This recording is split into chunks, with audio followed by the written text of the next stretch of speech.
hal yang menjaminkan banyak rizki, bukan memudahkan rizki. Tolong Bapak Ibu hafal, 4 hal bukan menjaminkan rizki, bukan memudahkan rizki, tidak. 4 hal mendatangkan rizki kemari. Dan 4 hal bukan Allah kasih kemudahan berarti kita berjalan mencari rizki Allah kasih, tidak. Bukan dikasih kemudahan, tapi di mana saja kita ada, posisi kita di mana saja, Allah datangkan rizki kepada kita. Yang pertama, qiyamul lail, salat malam. Yang kedua, berbanyak istighfar waktu sahur. Kalau anda tidak salat malam, jangan tinggalkan istighfar waktu sahur. Waktu sahur kapan?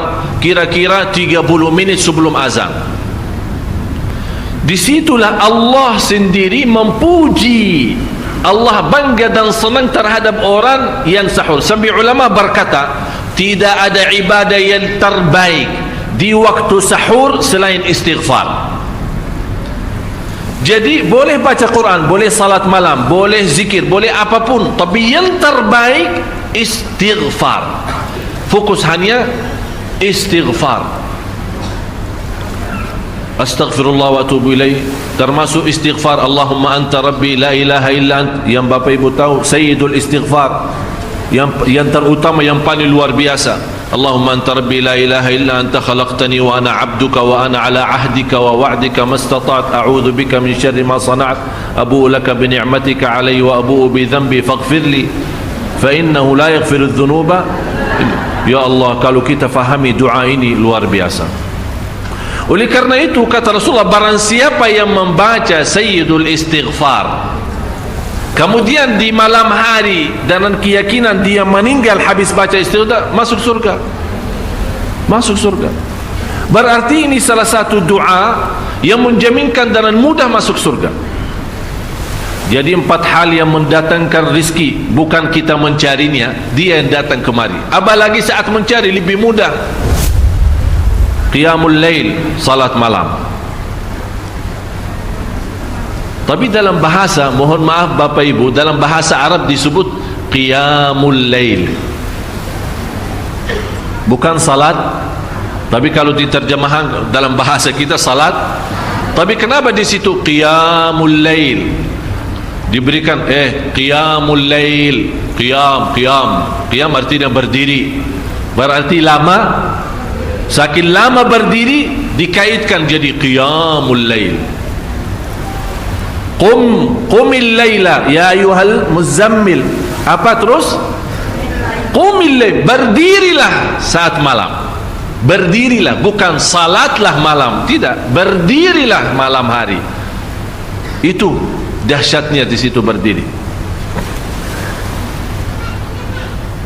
Qiyamul lail. Yang kedua, berbanyak istighfar. Yang ketiga, berbanyak sedekah. Sebenarnya bukan istilah berbanyak sedekah. Kadang-kadang orang bersedekah 100 juta, udah saya sudah bersedekah 100 juta. Bukan itu. Bukan yang dimaksud berbanyak sedekah itu dari sisi uang itu banyak atau sedikit, bukan. Yang dimaksud rahasia sedekah, ta'ahudus sedekah, istiqamah bersedekah. Istiqamah itu tidak menjadi masalah besar maupun kecil, itu tidak menjadi masalah, karena bagi Allah tidak ada artinya besar maupun kecil. Kita tidak memberikan kepada Allah karena Allah maha kaya. Tapi rahasia sedekah itu kita terus menerus sedekah, siang pagi malam, siang pagi malam, pagi besok terus, minggu depan, tidak pernah berhenti. Setiap ada kesempatan selalu kita membawa sedekah. Itu namanya ta'ahudus sedekah. Ta'ahud kalau dalam bahasa sebuah janjian, seolah-olah kita ada kontrak kerjasama antara diri dan apa? Dengan sedekah. Itu kata ta'ahud, ahad, berjanjian.